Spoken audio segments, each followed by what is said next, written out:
선생님, 이 거짓말은 언제까지 계속됩니까? 그 한마디에 강의실이 완전히 얼어붙었습니다. 아무도 반박하지 않았고 아무도 그 말을 부정하지 못했습니다. 우리는 수십 년 동안 같은 이야기를 들어왔습니다. 그리고 그동안 진실은 교과서에서 사라져 왔습니다. 그날 단 한 명의 여학생이 침묵을 깨뜨렸습니다. 작은 목소리였지만 70년 동안 이어진 일본 정부의 침묵을 정면으로 겨눴습니다. 사건 직후 도쿄대학교는 긴급 대응에 나섰고 일본 문부성은 예정에 없던 공식 성명을 발표해야 했습니다. 오늘 일본 사회가 가장 불편해했던 그 순간, 강의실 한가운데서 벌어진 진실의 장면을 공개합니다. 영상을 보시고 거짓보다 불편한 진실을 선택한 아야코에게 응원의 메시지를 댓글로 남겨주세요. 혹시 이 이야기가 궁금하시다면 구독과 좋아요로 함께 해주세요. 오늘 끝까지 들으시면 우리가 누리는 대한민국이 얼마나 특별한지 더 잘 느끼실 수 있습니다. 저는 일본에서 태어났습니다. 요코하마의 작은 아파트에서 아버지와 어머니 그리고 저 셋이서 살았습니다. 아버지는 평범한 회사원이었고 어머니는 집에서 저를 돌봤습니다. 그리고 저는 스스로를 의심 없이 일본인이라고 믿으며 자랐습니다. 지금 생각하면 그 시절에 저는 참 순진했습니다. 세상이 가르쳐주는 대로 믿었고 의심하는 법을 몰랐습니다. 아니, 의심할 필요조차 느끼지 못했습니다. 초등학교 3학년 때였습니다. 교실 창문으로 봄볕이 쏟아지던 날, 우리는 역사 수업을 듣고 있었습니다. 선생님은 언제나처럼 부드러운 목소리로 교과서를 읽으셨습니다. 저는 선생님의 그 목소리가 좋았습니다. 마치 동화책을 읽어주는 것처럼 따뜻하고 안전한 목소리였습니다. 일본은 아시아의 여러 나라의 근대화를 도왔습니다. 저는 그 문장을 공책에 또박또박 옮겨 적었습니다. 연필로 한 글자 한 글자 눌러 쓰면서 이상하게도 뿌듯한 감정이 들었습니다. 우리나라가 다른 나라를 도왔다니 그게 자랑스러웠습니다. 친구들도 다들 고개를 끄덕이며 연필을 움직였습니다. 교실은 고요했고 따뜻했고 안전했습니다. 그 순간만큼은 우리 모두가 같은 이야기를 믿고 있었습니다. 아무도 의심하지 않았습니다. 철도를 깔아주고 학교를 지어주었습니다. 병원도 만들어주었습니다. 선생님의 말씀이 이어졌습니다. 저는 그 말을 들으며 가슴이 부풀어 오르는 걸 느꼈습니다. 우리 할아버지 세대가 다른 나라를 그렇게 도왔다니 정말 멋진 일이라고 생각했습니다. 제 안에 작은 자부심 같은 게 싹 텄습니다. 쉬는 시간 친구 유이코가 제 옆으로 다가왔습니다. 유이코는 제 제일 친한 친구였습니다. 우리는 유치원 때부터 함께 자랐습니다. 아야코, 우리나라 대단하지? 유이코의 눈이 반짝였습니다. 응, 정말 그래.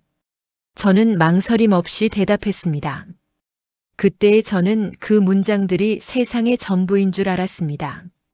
그 이야기 말고 다른 이야기가 있을 거라고는 상상조차 하지 못했습니다.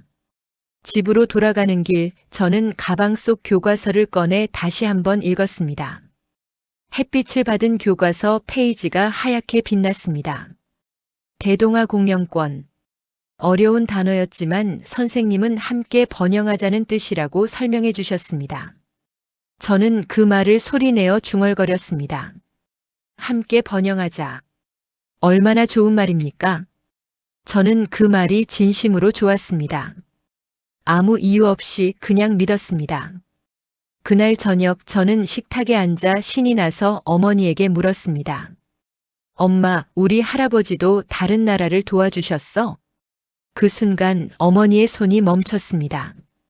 국을 뜨던 손이 공중에서 그대로 굳어버렸습니다. 국자에서 국물 한 방울이 뚝 떨어져 그릇 안으로 떨어졌습니다. 그 소리가 유난히 크게 들렸습니다. 어디서 그런 걸 들었니? 어머니의 목소리는 평소보다 낮았습니다. 그리고 무언가 단단하게 굳어 있었습니다. 학교에서 배웠어. 일본이 아시아 여러 나라에 학교도 지어주고 철도도 깔아줬대. 병원도 만들어줬고. 저는 신이 나서 대답했습니다. 학교에서 배운 걸 어머니에게 자랑하고 싶었습니다. 그런데 어머니는 아무 말도 하지 않으셨습니다. 그저 국그릇을 내려놓고 고개를 숙인 채 한참을 그렇게 계셨습니다. 그때 저는 처음으로 이상한 느낌을 받았습니다. 공기가 무거워진 것 같았습니다. 식탁 위에 보이지 않는 무언가가 내려앉은 것 같았습니다. 엄마. 밥 먹자 아야코. 그게 전부였습니다. 어머니는 제 눈을 보지 않으셨습니다. 그냥 고개를 돌리고 자신의 밥그릇을 향했습니다. 저는 그날 어머니의 표정을 제대로 보지 않았습니다. 아니, 보지 않으려고 했는지도 모릅니다. 왜냐하면 저는 불편한 공기가 싫었으니까요. 그냥 편하게 웃으면서 행복하게 밥을 먹고 싶었습니다. 지금 생각하면 그때 제가 어머니의 눈을 제대로 봤어야 했습니다. 어머니가 무슨 말을 하려고 했는지 물어봤어야 했습니다. 하지만 저는 묻지 않았습니다. 초등학교 5학년이 되었을 때 저는 반에서 역사 발표를 맡게 되었습니다. 주제는 전쟁 이전의 아시아였습니다. 저는 그 주제가 흥미로웠습니다. 도서관에서 책을 찾았고 인터넷에서 자료를 모았습니다. 모든 자료가 같은 이야기를 했습니다. 일본은 서양 제국주의로부터 아시아를 지키려 했다. 저는 그 문장을 발표 원고 맨 앞에 정성스럽게 적었습니다. 형광펜으로 밑줄까지 그었습니다. 이 문장이 제일 중요하다고 생각했습니다. 발표 전날 밤 저는 어머니에게 원고를 보여드렸습니다. 어머니의 반응이 궁금했습니다. 칭찬을 듣고 싶었습니다. 엄마, 내일 발표할 건데 한번 봐줄래? 어머니는 안경을 쓰고 원고를 읽으셨습니다. 한 줄, 두 줄, 세 줄. 저는 어머니의 얼굴을 바라봤습니다. 어머니의 표정이 조금씩 굳어가는 게 보였습니다. 어머니의 손이 미세하게 떨리고 있었습니다. 아야코. 어머니가 천천히 입을 열었습니다. 그 목소리에는 제가 들어본 적 없는 무게가 실려 있었습니다. 이 발표 꼭 해야 하니? 저는 그 질문이 이상했습니다. 응, 숙제야. 선생님이 정해주신 거야. 그럼 다른 주제로 바꿀 수는 없을까? 왜? 잘못된 거 있어? 저는 원고를 다시 내려다봤습니다. 제가 보기엔 완벽한 원고였습니다. 자료도 충분히 찾았고 문장도 깔끔하게 정리했습니다. 어디가 문제일까요? 어머니는 한참을 말없이 원고를 내려다보셨습니다. 어머니의 눈이 한 문장 위에서 멈췄습니다. 일본은 아시아를 구하려 했다는 문장이었습니다. 어머니는 그 문장을 한참 바라보셨습니다. 그러다가 천천히 고개를 들어 제 눈을 바라보셨습니다. 그때 저는 처음으로 어머니의 눈빛을 똑바로 마주했습니다. 그 안에는 제가 이해할 수 없는 무언가가 가득했습니다. 슬픔도 분노도 아닌 그냥 깊고 깊은 무언가였습니다. 마치 바다 밑바닥 같은 것이었습니다. 아야코, 세상에는 여러 가지 이야기가 있단다. 어머니의 목소리가 떨렸습니다. 무슨 뜻이야? 같은 일이라도 누가 말하느냐에 따라 다르게 들릴 수 있어. 같은 사건이라도 어디서 보느냐에 따라 전혀 다른 이야기가 될 수 있단다. 저는 고개를 갸우뚱했습니다. 어머니의 말이 이해되지 않았습니다. 하지만 역사는 사실이잖아. 일어난 일이잖아. 사실은 하나잖아. 어머니는 길게 한숨을 쉬셨습니다. 그 한숨 속에 얼마나 많은 것이 담겨 있었는지 저는 그때 알지 못했습니다. 그래, 넌 아직 어리니까. 나중에 언젠가는 알게 될 거야. 뭘 알게 돼? 저는 답답했습니다. 어머니가 왜 이렇게 돌려 말하는지 이해할 수 없었습니다. 아무것도 아니야. 발표 잘하렴. 어머니는 원고를 돌려주셨습니다. 하지만 그 손이 마치 뜨거운 것을 만진 것처럼 빠르게 움직였습니다. 저는 그날 밤 어머니가 왜 그런 표정을 지었는지 전혀 이해하지 못했습니다. 침대에 누워서도 계속 생각했습니다. 하지만 답을 찾을 수 없었습니다. 다음 날 저는 발표를 잘 마쳤습니다. 선생님은 칭찬해 주셨고 친구들은 박수를 쳐줬습니다. 저는 뿌듯했습니다. 가슴이 부풀었습니다. 하지만 집으로 돌아가는 길 가슴 한구석이 묘하게 무거웠습니다. 어머니의 그 표정이 자꾸 떠올랐습니다. 왜 어머니는 발표를 말리려 했을까? 왜 어머니는 저에게 전부를 말해주지 않았을까? 그 질문들은 제 안에 조용히 가라앉았습니다. 마치 물속에 돌을 던진 것처럼 천천히 가라앉았습니다. 중학교 1학년 여름방학이 끝날 무렵이었습니다. 그날은 정말 평범한 저녁이었습니다.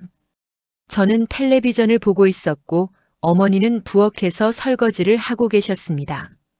아버지는 신문을 읽고 계셨습니다. 그런데 갑자기 어머니가 말씀하셨습니다. 아야코, 우리 한국으로 이사 가야 할 것 같아. 저는 순간 귀를 의심했습니다. 텔레비전 소리가 갑자기 멀어졌습니다. 숟가락을 떨어뜨렸습니다. 쨍그랑 소리가 바닥에서 울렸습니다. 뭐라고? 제 목소리가 떨렸습니다. 할머니가 많이 편찮으셔. 내가 가서 돌봐드려야 해. 그럼 엄마 혼자 가면 되잖아. 나까지 왜? 넌 아직 어려. 혼자 둘 수 없어. 아빠가 있잖아. 저는 목소리를 높였습니다. 가슴이 두근거렸습니다. 무서웠습니다. 갑자기 모든 게 무너지는 것 같았습니다. 아버지는 아무 말 없이 고개를 숙이고 계셨습니다. 아버지는 그날 저녁 내내 한마디도 하지 않으셨습니다. 그저 조용히 신문만 바라보고 계셨습니다. 아야코, 이건 이미 정해진 일이야. 어머니의 목소리는 단호했습니다. 제가 처음 듣는 그런 단호함이었습니다. 싫어. 나 여기 친구들 있어. 학교도 있고, 유이코도 있고, 왜 갑자기 모르는 나라로 가야 돼? 제 목소리가 울음 섞인 소리로 변했습니다. 미안해, 아야코. 하지만 이건 엄마도 어쩔 수 없는 일이야. 어머니도 울고 계셨습니다. 저는 처음 봤습니다. 어머니가 우는 모습을. 저는 그날 밤 내내 울었습니다. 베개에 얼굴을 묻고 소리 없이 울었습니다. 목이 메었습니다. 숨이 막혔습니다. 왜 이렇게 갑자기 제 삶이 무너지는 걸까요? 왜 제 의견은 아무도 물어보지 않는 걸까요? 한국. 저는 그 나라에 대해 아는 게 거의 없었습니다. 교과서에서 몇 줄 본 게 전부였습니다. 조선반도 병합 근대화. 그 단어들이 전부였습니다. 그 단어들은 제게 그저 시험에 나올 단어일 뿐이었습니다. 진짜 나라가 아니었습니다. 한 달 동안 저는 매일 울었습니다. 유이코와 마지막으로 시간을 보냈습니다.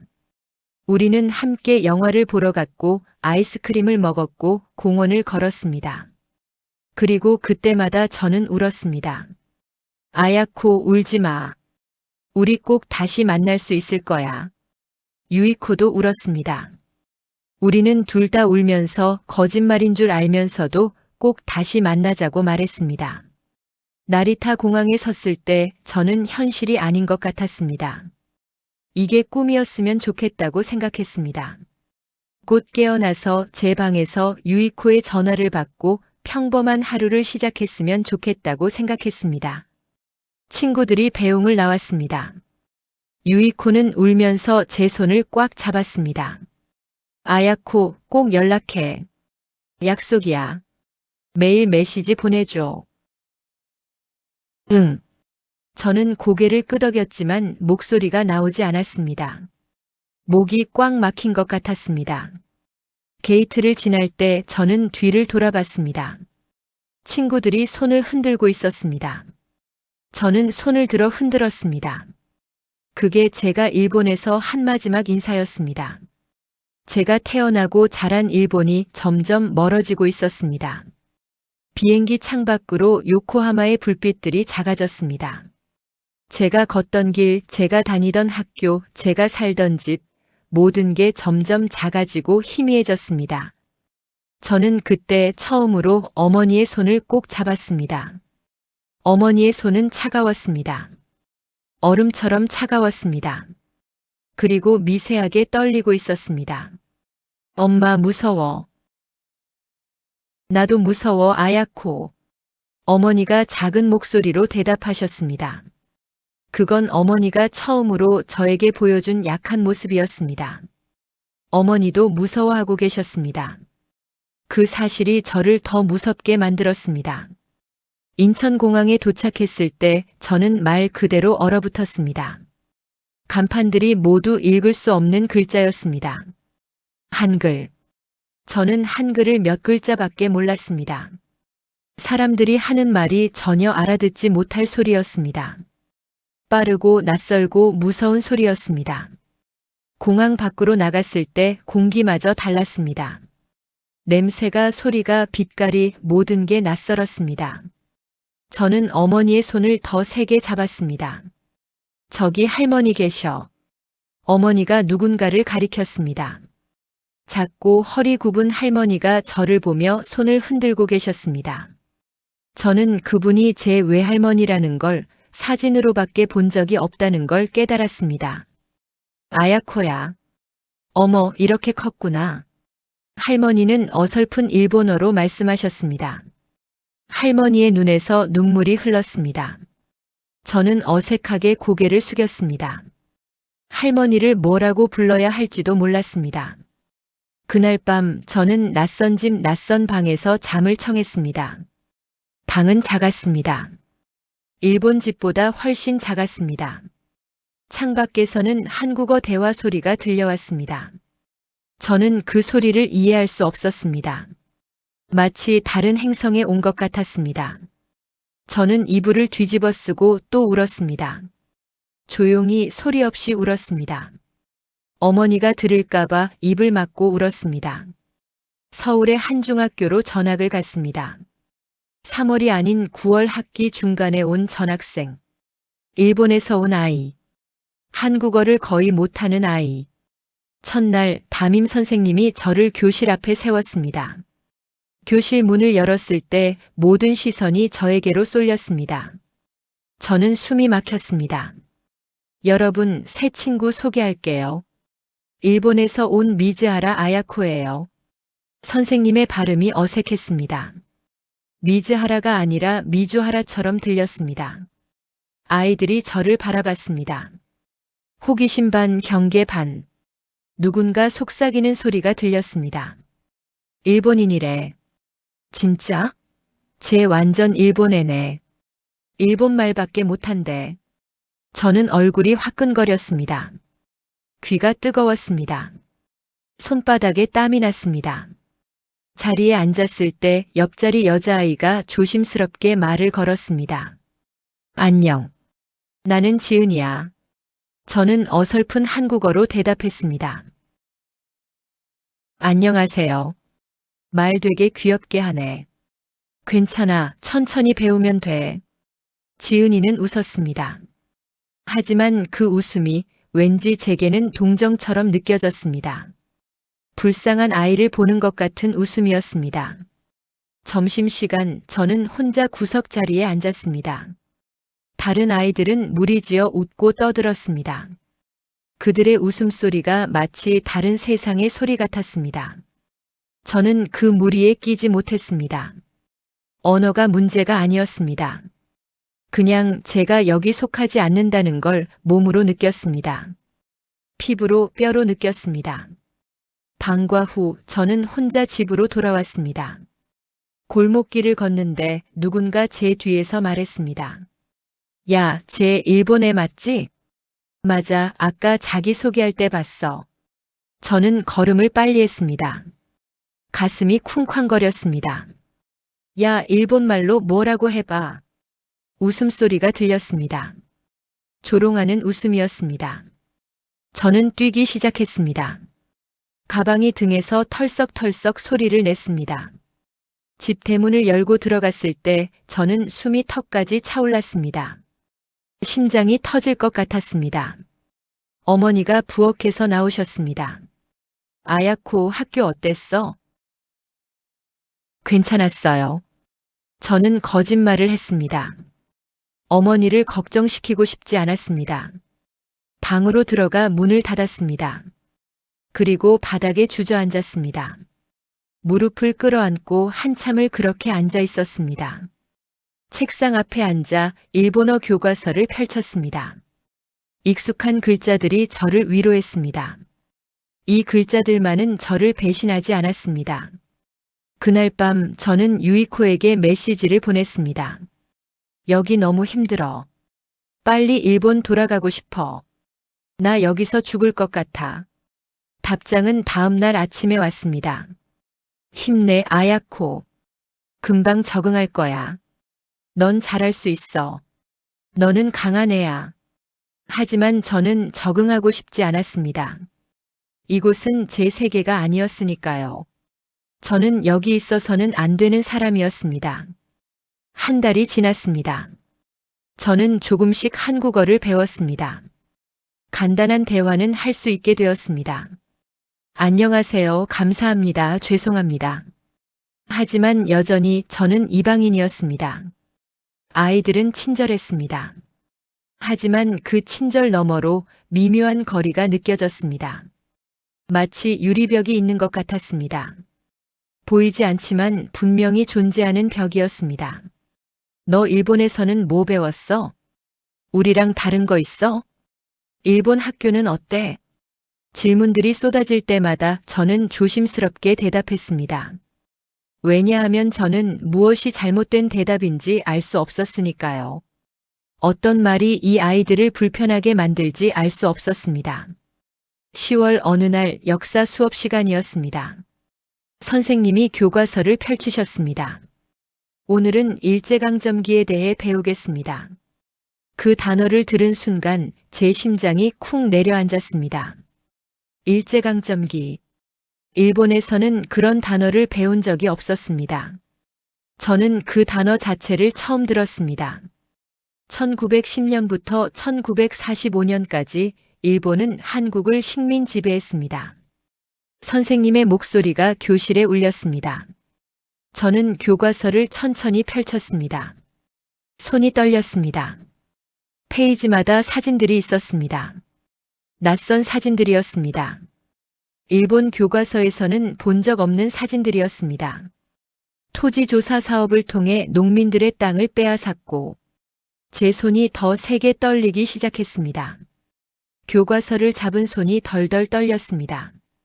창씨 계명으로 이름을 빼앗았으며 가슴이 두근거렸습니다. 심장이 터질 것 같았습니다. 강제징용, 위안부, 수탈, 탄압. 교실이 너무 조용했습니다. 침묵이 무거웠습니다. 저는 고개를 들 수 없었습니다. 모두가 저를 보고 있는 것 같았습니다. 제 뒤통수에 시선이 박히는 것 같았습니다. 미즈하라, 일본에서는 이 시기를 뭐라고 배웠니? 선생님이 갑자기 제 이름을 부르셨습니다. 교실의 모든 시선이 일제히 저에게 쏠렸습니다. 저는 입을 열려 했지만 목소리가 나오지 않았습니다. 목이 마른 것 같았습니다. 저는 무엇을 말해야 할까요? 일본에서는 병합이라고 배웠다고 말해야 할까요? 근대화를 도왔다고 배웠다고 말해야 할까요? 그 말을 하면 이 아이들은 저를 어떻게 볼까요? 괜찮아, 천천히 말해봐. 선생님의 목소리는 부드러웠습니다. 하지만 저는 한 글자도 말할 수 없었습니다. 입술이 파르르 떨렸습니다. 잘 모르겠습니다. 저는 결국 그렇게 대답했습니다. 거짓말이었습니다. 저는 알고 있었습니다. 하지만 말할 수 없었습니다. 왜냐하면 그 순간 저는 깨달았으니까요. 제가 배워온 역사와 이곳에서 배우는 역사가 완전히 다르다는 것을요.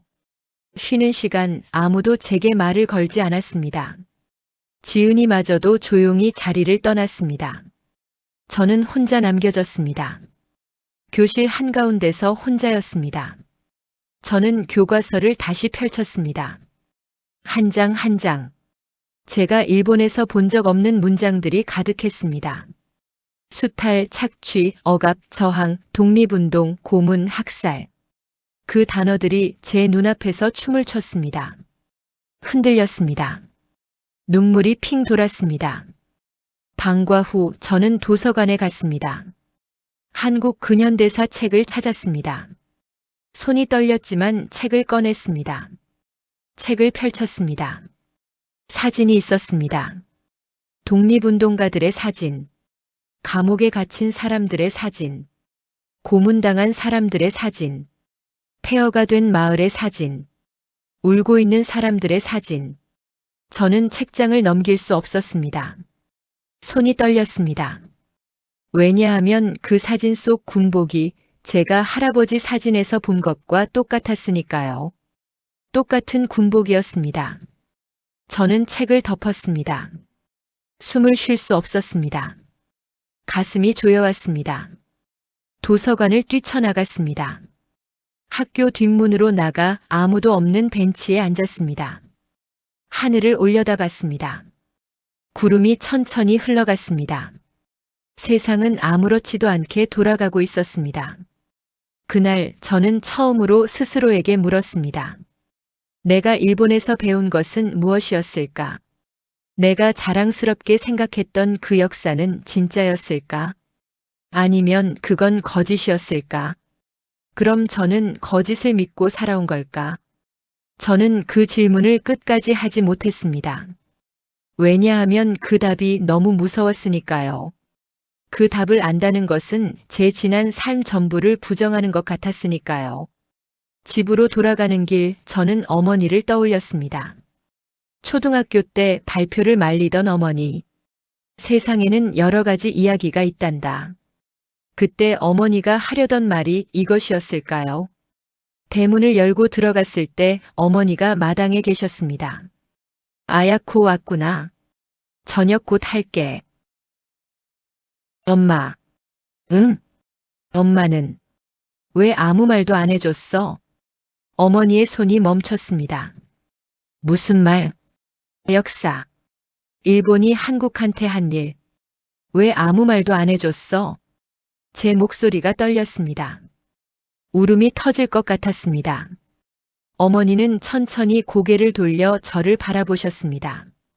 그 눈빛에는 제가 이해할 수 없는 슬픔이 가득했습니다. 깊고 오래된 슬픔이었습니다. 넌 아직 어렸어, 아야코. 그리고 넌 행복했잖아. 어머니의 목소리가 떨렸습니다. 그게 무슨 행복한 아이한테 세상의 아픔을 말해주는 게 옳은 일일까? 난 그게 확신이 서지 않았어. 넌 그냥 평범하게 자라길 바랐어. 아프지 않길 바랐어. 어머니의 눈에서 눈물이 흘렀습니다. 하지만 이제 넌 알게 됐어. 그리고 그게 어쩌면 우리가 여기 온 이유일지도 몰라. 저는 그날 밤 잠들 수 없었습니다. 천장을 바라보며 계속 생각했습니다.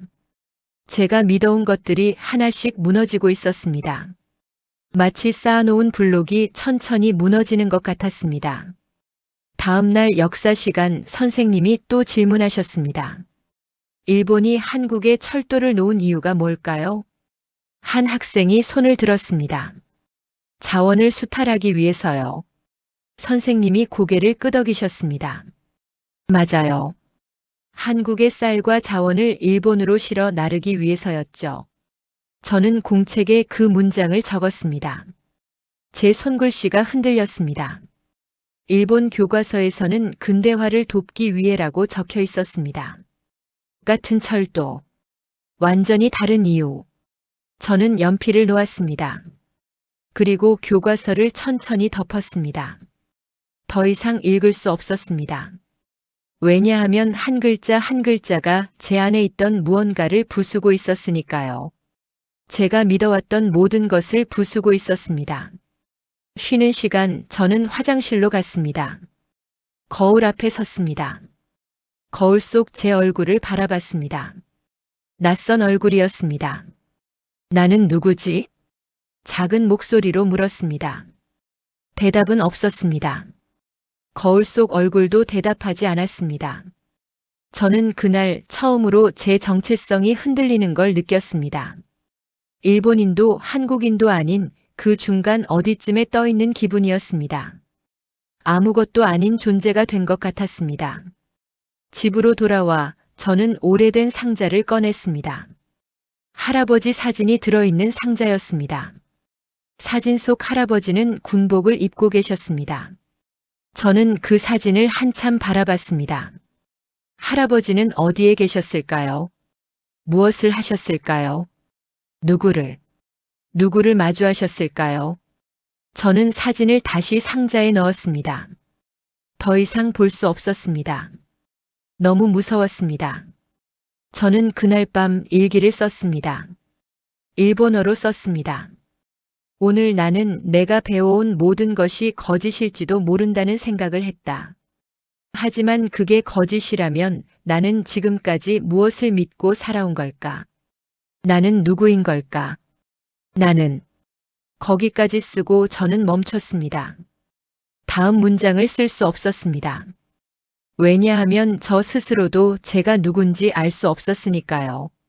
창밖에는 서울의 밤이 펼쳐져 있었습니다. 낯선 도시의 낯선 불빛들이 저를 내려다보고 있었습니다. 저는 조용히 창문을 닫았습니다. 그리고 이불 속으로 들어가 몸을 웅크렸습니다. 어둠 속에서 저는 혼자 물었습니다. 그럼 내가 믿어온 건 무엇이었을까? 그 질문에 아무도 대답해주지 않았습니다. 진실을 안다는 건 생각보다 훨씬 외로운 일이었습니다. 그날 밤 이후 저는 매일 밤 같은 질문을 되풀이했습니다. 내가 믿어온 건 무엇이었을까? 그리고 이제 저는 무엇을 믿어야 할까? 다음 날 역사 시간 선생님이 말씀하셨습니다. 다음 주 금요일 우리 반은 서대문 형무소 역사관에 갑니다. 저는 그 이름조차 낯설었습니다. 서대문 형무소. 무슨 곳일까요? 지은이가 옆에서 작게 말했습니다. 거기 가면 힘들 수도 있어. 왜? 그냥 보면 알 거야. 지은이는 더 이상 말하지 않았습니다. 금요일 아침 우리는 버스를 타고 출발했습니다. 서울의 거리가 창밖으로 흘러갔습니다. 아이들은 떠들고 웃었습니다. 하지만 저는 가슴이 답답했습니다. 버스가 멈췄을 때 저는 낡은 붉은 벽돌 건물을 봤습니다. 오래된 건물이었습니다. 그리고 묘하게 무거운 공기가 흘렀습니다. 입구를 지나 안으로 들어갔습니다. 복도는 어두웠습니다. 차가웠습니다. 여름이었지만 그곳은 겨울처럼 차가웠습니다. 독방들이 줄지어 있었습니다. 작은 철문들. 저는 한방 안을 들여다봤습니다. 좁았습니다. 사람 하나 누우면 끝일 정도로 좁았습니다. 벽에는 글자가 새겨져 있었습니다. 누군가 손톱으로 긁어 쓴 것 같았습니다.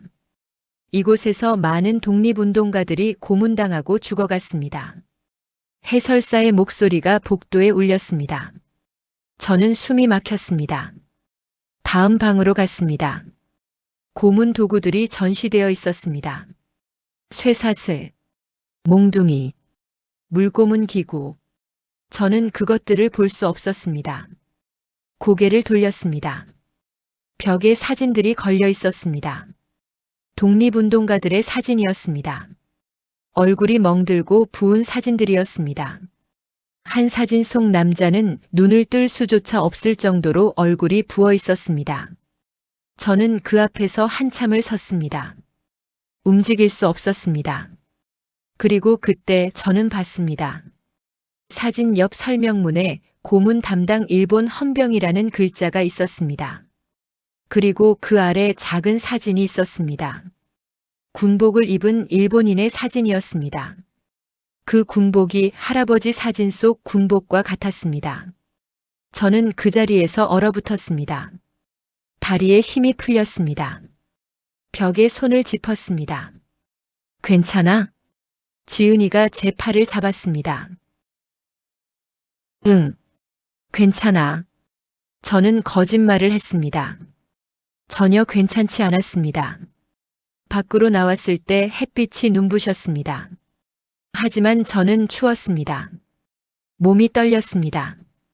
그날 저녁 집으로 돌아와 방문을 닫았습니다. 침대에 누워 천장을 바라봤습니다. 형무소의 냄새가 아직도 코에 남아있는 것 같았습니다. 차갑고 습한 냄새였습니다. 저녁을 먹으러 나갔을 때 어머니가 제 얼굴을 보셨습니다. 아야코, 무슨 일 있었니? 오늘 서대문 형무소 갔다 왔어요. 어머니의 손이 멈췄습니다. 국자를 든 손이 공중에서 멈췄습니다. 그래. 어머니는 그것밖에 말씀하지 않으셨습니다. 하지만 어머니의 눈빛이 달라졌습니다. 깊어졌습니다. 밥을 먹는 동안 우리는 아무 말도 하지 않았습니다. 침묵만이 식탁을 가득 채웠습니다. 설거지를 하던 어머니가 갑자기 말씀하셨습니다. 아야코. 네. 내 외할머니 언니가 있었어. 내가 태어나기 훨씬 전에 돌아가셨지만 저는 숟가락을 내려놓았습니다. 그분은 16살에 끌려가셨어. 그리고 다시는 돌아오지 못했어. 어머니의 목소리가 떨렸습니다. 어디로요? 일본군 위안소. 그 단어를 들은 순간 저는 숨이 멎었습니다. 교과서에서 본 그 단어였습니다. 할머니는 평생 그 이야기를 하지 못했어. 너무 아파서. 내가 일본에서 자랄 때 내가 그걸 알아야 하는지 확신이 서지 않았어. 어머니가 저를 돌아보셨습니다. 어머니의 눈에 눈물이 고여 있었습니다. 하지만 이제 넌 알게 됐어. 그리고 어쩌면 그게 우리가 여기 온 진짜 이유일지도 몰라. 그날 밤 어머니는 한 문장만 더 말했습니다. 아야코, 진실을 아는 건 힘든 일이야. 하지만 외면하는 건 그보다 더 아픈 일이란다. 그리고 저는 그 말을 평생 잊지 못하게 됩니다. 그 후로 저는 책을 읽기 시작했습니다. 도서관에서 한국 근현대사 책들을 빌렸습니다. 처음에는 한국어가 어려워서 천천히 읽었습니다. 하지만 조금씩 이해하기 시작했습니다. 31운동, 관동대학살, 731부대, 정신대, 강제징용. 단어 하나하나가 제 안에 무언가를 흔들었습니다. 중학교 3학년이 되었을 때 저는 다시 일본으로 돌아가게 되었습니다. 할머니가 많이 좋아지셨고 어머니는 이제 내가 선택할 시간이라고 말씀하셨습니다. 저는 일본으로 돌아가기로 했습니다. 하지만 예전의 그 아야코가 아니었습니다. 나리타 공항에 내렸을 때 모든 게 익숙했습니다. 간판들, 사람들의 말소리, 공기의 냄새까지. 하지만 동시에 모든 게 낯설었습니다. 유이코가 마중 나왔습니다. 우리는 오랜만에 만나 울었습니다. 아야코, 많이 보고 싶었어. 나도. 하지만 저는 예전처럼 편하게 웃을 수 없었습니다. 뭔가 달라져 있었습니다. 고등학교에 다시 들어갔습니다. 같은 요코하마의 학교였습니다. 친구들은 반가워했습니다. 하지만 저는 그들과 똑같이 될 수 없었습니다. 어느 날 점심시간에 친구들이 이야기하고 있었습니다. 요즘 한국 애들 진짜 시끄럽지 않아? 독도가 자기네 땅이래. 웃기지 않아? 친구들이 웃었습니다. 저는 웃을 수 없었습니다. 숟가락을 든 손이 떨렸습니다. 아야코, 너는 어떻게 생각해? 너 한국 살다 왔잖아. 모두가 저를 봤습니다. 저는 입을 열었습니다. 나는 잘 모르겠어. 거짓말이었습니다. 저는 알고 있었습니다. 하지만 말할 수 없었습니다. 그 자리에서, 그 공기에서 진실을 말한다는 건 불가능했습니다. 저는 그날 또 침묵을 선택했습니다. 고등학교를 졸업하고 저는 도쿄의 한 대학에 입학했습니다. 역사학과를 선택했습니다. 친구들은 이상하게 생각했습니다. 왜 역사? 라고 물었습니다. 저는 대답하지 않았습니다. 그냥 알아야 한다고 생각했습니다. 더 알아야 한다고. 대학 2학년 봄 근대사 강의를 듣게 되었습니다. 교수님은 나이 지긋한 분이었습니다. 권위 있는 목소리를 가지고 계셨습니다. 오늘은 20세기 초동아시아 정세에 대해 이야기하겠습니다. 저는 공책을 펼쳤습니다. 연필을 들었습니다. 당시 일본은 서양 제국주의 세력으로부터 아시아를 보호하려는 의도가 있었습니다. 그 문장을 들은 순간 제 손이 멈췄습니다. 조선 반도의 병합은 당시 국제 정세상 불가피한 측면이 있었고 주변 학생들이 필기하는 소리가 들렸습니다. 사각사각. 아무도 의심하지 않았습니다. 물론 일부 부작용은 있었지만 전반적으로는 근대화에 기여한 면이 있습니다. 저는 연필을 놓았습니다. 숨이 막혔습니다. 독도 문제도 마찬가지입니다. 역사적으로 명백히 일본 고유의 영토이지만 강의실이 고요했습니다. 80명의 학생이 조용히 듣고 있었습니다. 받아 적고 있었습니다. 저는 고개를 들어 주변을 봤습니다. 아무도 이상하게 여기지 않았습니다. 당연한 이야기를 듣고 있었습니다. 그때 저는 깨달았습니다. 모르는 건 죄가 아니지만 외면하는 건 선택이라는 걸요. 제 심장이 두근거렸습니다. 손이 떨렸습니다. 손을 들어야 할까요? 말을 해야 할까요? 하지만 그러면 어떻게 될까요? 강의실의 80명이 모두 저를 볼 겁니다. 교수님은 어떻게 반응하실까요? 친구들은 저를 어떻게 볼까요? 나 하나 조용히 있으면 끝나는 문제야. 그런 생각이 들었습니다. 여기서 굳이 내가 나설 필요가 있을까? 하지만 동시에 다른 목소리가 들렸습니다. 서대문 형무소의 차가운 공기, 외할머니 언니의 이야기, 어머니의 눈물. 외면하는 건 그보다 더 아픈 일이란다. 그때 제 손은 제 의지보다 먼저 움직였습니다. 손을 들었습니다. 교수님이 저를 보셨습니다. 네, 질문 있나요? 강의실의 모든 시선이 저에게 쏠렸습니다. 저는 일어섰습니다. 다리가 떨렸습니다. 교수님, 제가 알기로는 식민지배 과정에서 많은 피해가 있었다고 알고 있습니다. 제 목소리가 떨렸습니다. 강제징용, 위안부, 토지 수탈. 이런 부분들도 함께 다뤄야 하지 않을까요? 강의실이 조용해졌습니다. 완벽한 침묵이었습니다. 교수님이 안경을 만지셨습니다. 그런 주장도 있죠. 하지만 그건 일부 과장된 측면이 있습니다. 객관적으로 보면. 하지만 실제 기록들이 있습니다. 증언들도 있고요. 저는 계속 말했습니다. 멈출 수 없었습니다. 역사는 승자의 기록만이 아니라 피해자의 목소리도 들어야 하지 않을까요? 교수님의 얼굴이 굳었습니다. 미즈하라 씨, 역사는 감정이 아니라 사실로 접근해야 합니다. 당신의 개인적 견해는 개인적 견해가 아닙니다. 저는 직접 봤습니다. 자료들을, 증거들을.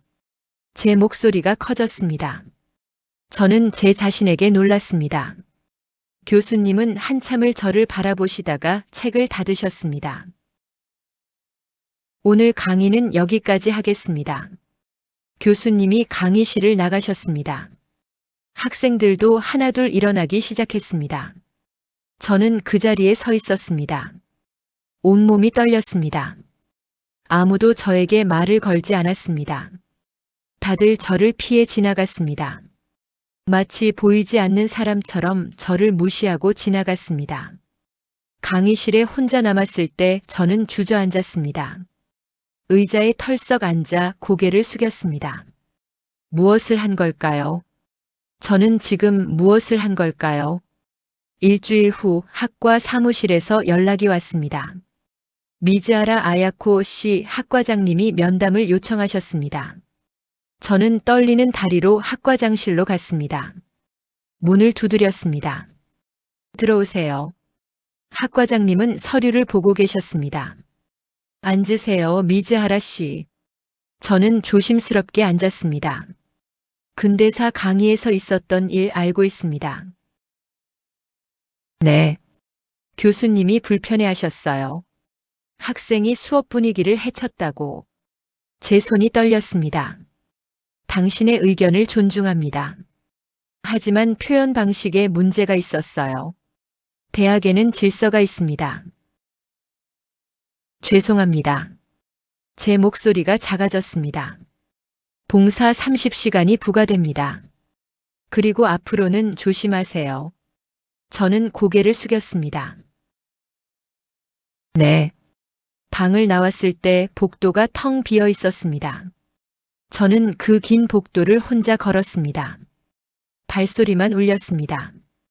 다음 날부터 친구들이 저를 피하기 시작했습니다. 점심을 같이 먹던 친구들이 자리를 옮겼습니다. 단체 채팅방에서 제 이름이 사라졌습니다. 유이코에게 전화했습니다. 유이코, 나 힘들어. 아야코, 너 요즘 좀 이상해진 것 같아. 무슨 말이야? 너무 예민한 거 아니야? 그냥 조용히 지내면 안 돼? 저는 전화를 끊었습니다. 유이코조차도 저를 이해하지 못했습니다. 저는 혼자가 되었습니다. 강의실에서도 식당에서도 도서관에서도 혼자였습니다. 어느 날 저녁 어머니에게 전화했습니다. 엄마, 아야코 울고 있니? 응. 무슨 일이야? 저는 모든 이야기를 했습니다. 강의실에서 있었던 일, 친구들이 떠난 일, 혼자가 된 일. 어머니는 한참을 조용히 듣고 계셨습니다. 아야코, 응. 후회하니? 저는 잠시 생각했습니다. 후회할까요? 그냥 조용히 있었으면 지금도 친구들과 웃고 있었을 겁니다. 평범한 대학생으로 살았을 겁니다. 아니, 제 목소리가 단호했습니다. 후회 안 해. 나는 말해야 했어. 그래. 어머니의 목소리도 단호했습니다. 그럼 됐어. 외로워도 괜찮아. 내가 옳은 일을 했다면. 그날 밤 저는 일기를 썼습니다. 오늘 나는 깨달았다. 침묵으로 지키는 평화보다 말로 잃는 고독이 더 정직하다는 걸. 대학 3학년이 되었습니다. 저는 여전히 혼자였습니다. 하지만 괜찮았습니다. 도서관에서 한국 근현대사 책들을 읽었습니다. 일본어로 된 책, 한국어로 된 책, 영어로 된 책. 모든 자료를 찾아 읽었습니다. 그리고 졸업 논문 주제를 정했습니다. 일본 교과서의 역사 서술과 동아시아 인식의 괴리. 지도 교수님은 난색을 표하셨습니다. 이 주제는 조심해야 합니다. 알고 있습니다. 하지만 꼭 하고 싶습니다. 저는 논문을 썼습니다. 밤을 새워 썼습니다. 일본 교과서와 한국 교과서를 비교했습니다. 같은 사건에 대한 서로 다른 서술을 분석했습니다. 졸업심사 때 한 교수님이 물으셨습니다. 미즈하라 씨, 이 논문은 일본을 비판하는 건가요? 아니요. 저는 똑바로 대답했습니다. 저는 진실을 찾고 싶을 뿐입니다. 그리고 양쪽의 목소리를 모두 듣고 싶을 뿐입니다. 졸업식 날 저는 혼자 강의실을 걸었습니다. 빈 강의실이 많았습니다. 저는 그 강의실에 들어가 제가 손을 들었던 그 자리에 앉았습니다. 그때의 떨림이 기억났습니다. 두려움이 기억났습니다. 하지만 동시에 그 순간이 제 인생에서 가장 정직한 순간이었다는 것도 알고 있었습니다. 졸업 후 저는 교육 관련 일을 시작했습니다. 일본과 한국 두 나라의 학생들이 함께 역사를 배우는 프로그램을 만들고 싶었습니다. 쉽지 않았습니다. 많은 사람들이 반대했습니다. 왜 굳이 그런 불편한 일을 하려고 하나요? 과거는 과거로 두면 안 되나요? 하지만 저는 멈추지 않았습니다. 어느 날 한국에서 온 한 통의 메일을 받았습니다. 중학교 때 친구 지은이었습니다. 아야코, 내가 하는 일 기사에서 봤어. 정말 대단해. 나는 내가 자랑스러워. 저는 그 메일을 읽으며 울었습니다. 지금 저는 두 나라 사이에 다리를 놓는 일을 하고 있습니다. 양쪽의 역사를 모두 배우고 양쪽의 아픔을 모두 이해하는 학생들을 기르는 일입니다. 쉽지 않습니다. 여전히 외롭습니다. 양쪽 모두에게서 비판받을 때도 있습니다. 하지만 저는 이 일이 옳다고 믿습니다. 어느 날 한 일본 학생이 수업 후 제게 다가왔습니다. 선생님, 저 오늘 처음 알았어요. 우리가 배운 역사가 전부가 아니라는 걸. 그 학생의 눈에 눈물이 고였습니다. 혼란스러워요. 뭘 믿어야 할지 모르겠어요. 저는 그 학생의 손을 잡았습니다. 괜찮아요. 혼란스러운 게 정상이에요. 중요한 건 이제 당신이 알게 되었다는 거예요. 그리고 말했습니다. 진실을 아는 건 힘든 일이에요. 하지만 외면하는 건 그보다 더 아픈 일이에요. 그건 어머니가 제게 해주셨던 말이었습니다. 밤이면 저는 가끔 그날의 강의실을 떠올립니다. 손을 들던 그 순간을요. 온 강의실이 저를 바라보던 그 순간을요. 만약 그날로 다시 돌아간다 해도 저는 같은 선택을 했을까요? 네, 했을 겁니다. 왜냐하면 저는 이제 알기 때문입니다. 침묵은 평화가 아니라 또 다른 폭력이라는 걸. 그리고 누군가는 불편한 진실을 말해야 한다는 걸. 그게 비록 외로운 길이라 해도 그 길이 더 정직하다는 걸. 저는 오늘도 그 길을 걷고 있습니다. 오늘 이야기 끝까지 들어주셔서 감사합니다. 이런 해외 감동 이야기와 한국의 선택이 만든 순간들을 계속 전해드릴 예정입니다. 좋아요와 구독으로 함께 해주시면 큰 힘이 됩니다.